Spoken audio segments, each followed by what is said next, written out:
So guys, it's Luke here for SimBoxx in association with Clint Patrick. We're down here at the People's Gym in Heywood. Delighted to be joined by the Naytrix, Nathan Farrell. Nate, it's been a while, mate. How are we doing? Yeah, I'm good, thanks, Luke. You? Yeah, all good, thanks, mate. All good. So yeah, we're down here for the live workout, the public workout ahead of April 8th, and this is going to be your return to the ring, mate. I think it's been almost 3 years since your last fight. Yeah. Where did we start? Let's go back to the beginning. You know, your last fight, 2019. You picked up the win. You moved to 3-0. And then the pandemic hit. Right, pick it up from there, mate. Yeah, it was. Obviously, the pandemic's got a lot to do with it, but because obviously no one fought for 18 months or something like that, unless you got on a off behind closed door show. But no, it was. Everything went from good to bad, just like that. Like, I had my first fight on one of those next gen shows in Liverpool, a Sky Sports show, Matchroom. I boxed well, to say I hadn't boxed for years. I weren't expecting to be on that show, but people decided, oh, let's stick him on this show. And then I was on M20, is it M22, Joe Gallagher's show. ViciousPromotions, yeah. I can't remember where that was, Withenshaw, yeah. Sorry. But in between the first fight and the second fight, you know, text was coming through to Kieran, your brother this, your brother that, we want to do this, we want to do that. So initially I just came back to box again for a bit of, you know, obviously taking into consideration the story with Kieran having a brain injury and all that. It was quite a big thing for me to just come back and box. So the plan went from that, and it just changed because people was texting through, we're going to do this with Nathan, we're going to do that with Nathan. And then one thing did come through. I boxed on Manchester Arena on Anthony Croller's farewell show. Yeah, I think that was the last time we spoke. Yeah. And that was great, don't get me wrong. I appreciate the chance to get on that show, but I've always said I appreciate every opportunity that was given to me anyway. It's not like I turned up all cocky and didn't give thanks to no one. I gave thanks to everyone.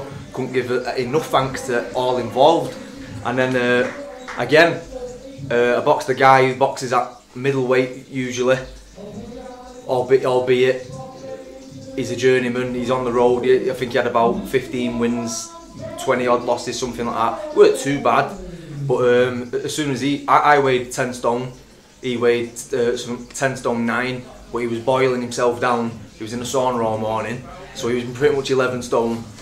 At first, Kieran didn't want me to fight, but I thought, I can't be not fighting on Manchester Arena. I said, just get him in, Kiers. I'll sort him out, don't worry about it. And as soon as he felt my power, he could, even though I was a super lightweight, he didn't like it. I gave him one round the back of the ear, to be fair. I gave him only an arm shot, left hook round the ear, and then he was on his bike straight away. But anyway, won every round there, enjoyed myself, made a fool of him a couple of times when he did try to take my head off, which is always good. That's my instinctive like style. And then again, after that, his text coming through and stuff like that.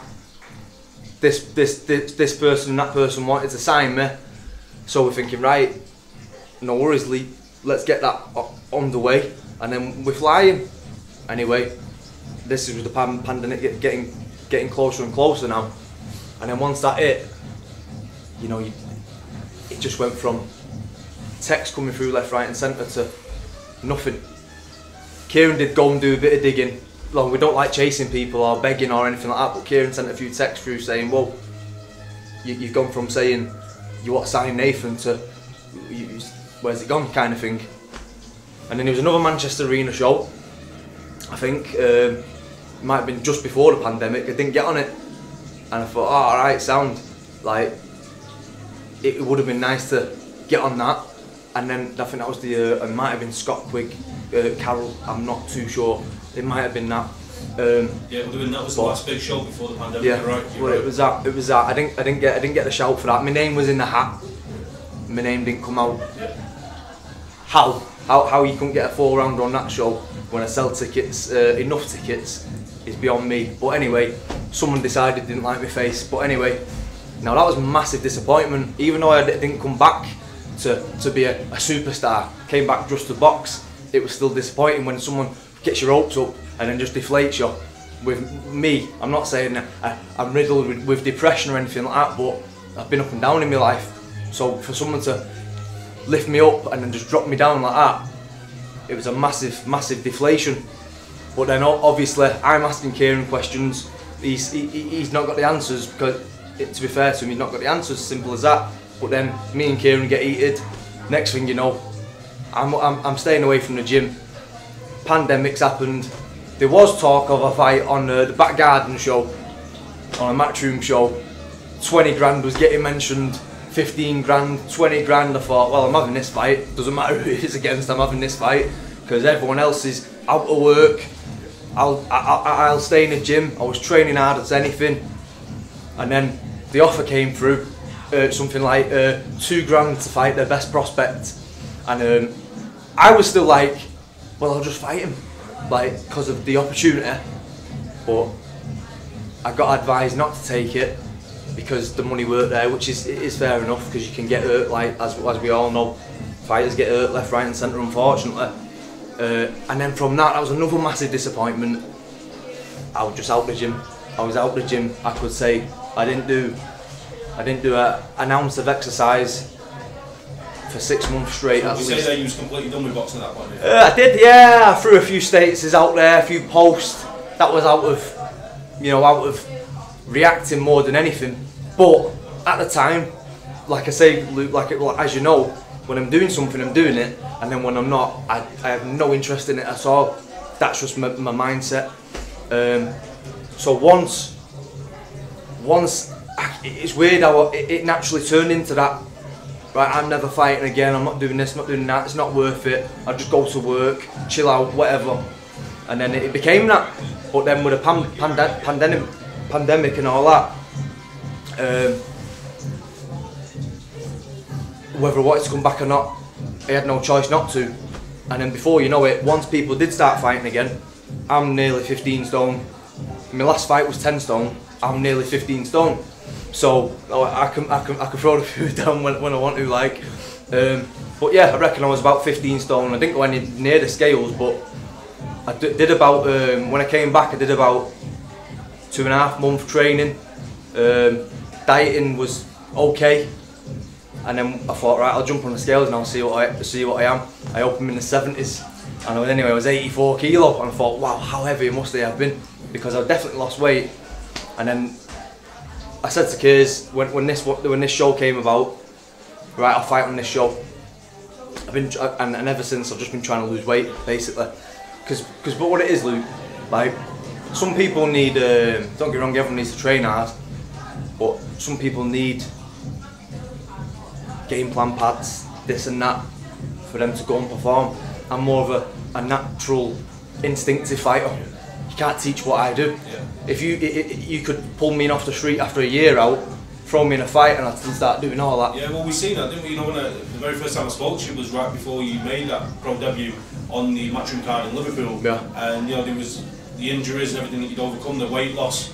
But you said, like, you know, you can get in there and box. That's not the problem. To get yourself in a physical condition. No, that's it. Training. Yeah, that's it. That's it. That was what, 3-4 years ago now. Yeah. So yeah, it's always going to be there. And to be honest, Luke, this time round, if I went back up to 15 stone, I don't think I could come back again. I don't, because this has been really hard. It's been really hard. I'm kind of there now, though. Sorry, we just cut you off there, but when you say like you're there now, does that mean like you're back down to what, to fight 10 stone, or is it the weight gain altered where you're going to fight? So basically, I kind of knew I would never get to 10 stone. I only ended up doing that by chance from consistent training. I will get there again after this show, but I set the target at 11 stone for this one, because I'm 5'11", and once upon a time when I first said I was coming back, I actually thought I was going to be about 11 stone, but my weight just went boom. So I now know. Whereas this time you seem to have put on more muscle. You know, I think that's one thing that I've seen. Looking at your social media, yeah. You'll definitely. Well, the thing is, Luke, I carried on tarmacking. Now tarmacking's like strength conditioning every day on an empty stomach from 6 in the morning till 3 in the afternoon. You don't look at it like that. You look at it like, right, let's get the job done and go home. But you're actually doing strength conditioning and then going home and eating loads of calories. So you're basically bodybuilding. Can I just grab a bit of water? And you're basically bodybuilding. So I did do a little bit of weights, but more on my legs. you know, for my old injuries. But then I did do I've done the odd strength conditioning. I do a bit of strength conditioning, but I've never tried to put any muscle on. I've never thought, right, I'm going to get on the weights or anything like that. It's just literally my lifestyle, laying tarmac, lifting barras, lifting whatever, concrete slabs every day. Not doing much cardio apart from that, and then filling yourself with calories. That's just normal life. You tend to get wider, don't you? Simple as that. Not just body fat, but everyone seems to get a bit of like a pump kind of thing. That everyday people, not just talking about boxers or anything like that. Anyone who does like labour kind of work, they go wide. And I did that for a long time without doing an ounce of cardio, an ounce of boxing. And then maybe I have put on a bit of weight. I still reckon I'll get down to 10, because I remember last time at the time when I was 10.2, that was after breakfast and 2 cups of tea before me weighing for the Manchester Arena, because I knew you were coming in overweight. So I was making 10 stone, simple as that. So fingers crossed I can make that. But like I said, I'm more than happy to fight at 11 stone, and I'm going to fight at 11 stone on this one and then get down. But I'm more than happy to fight at 11 stone anyway. You know, so we mentioned that we're looking at April 8. After everything that's going on, pandemic, like you say, you know, you fluctuate with your mindset here, there and everywhere. Take us through how you're going to feel on that ring walk, you know, all the release, put it all behind you, you know, dispute whether or not you're ever going to box again, and you know, you're going to make that ring walk, you're going to, like you say, you're going to try and get down to 10 stone eventually, but just to get in the ring, lace them up and box again. Yeah, well, I wouldn't be able to answer that until I've done it, you know, because it's not felt real. I've been training for weeks and weeks and weeks, it doesn't feel real. Feels a bit more real tonight because there's a bit of a public workout going on, doing an interview, and you know something's on the horizon. But so it's getting to feel a bit real. I've got sparring to come, probably this week, next week, plenty of sparring and stuff like that. So it'll all start getting more real. But like I said, all I've been trying to do is lose weight. So I've been sometimes not been training with the lads or the girls either. I've just been going up there, getting my sweat on, going home with a face on. Because it's been like that, you know what I mean? I've just had to crack on with it. I've not really spoke to many people about it. I've not hyped it up myself. Just want to get this one done.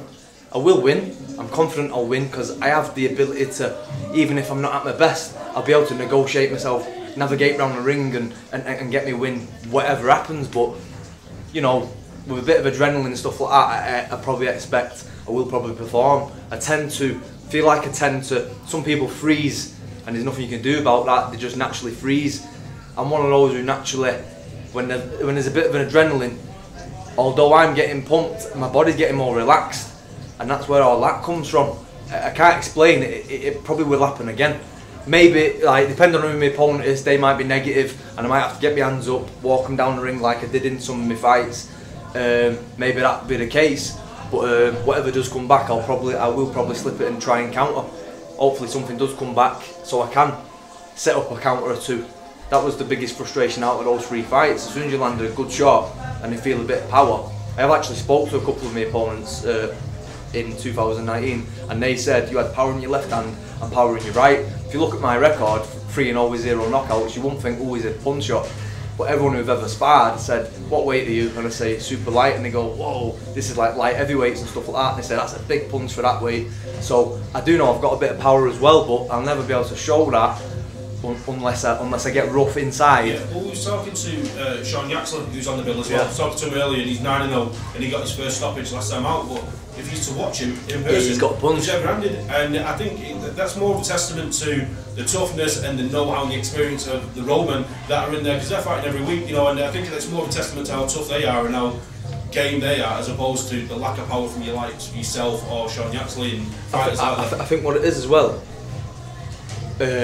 A come forward fighter wouldn't mind fighting against the journeyman, because he's going to go in there and hunt someone down anyway, so he'll be able to get his usual work off.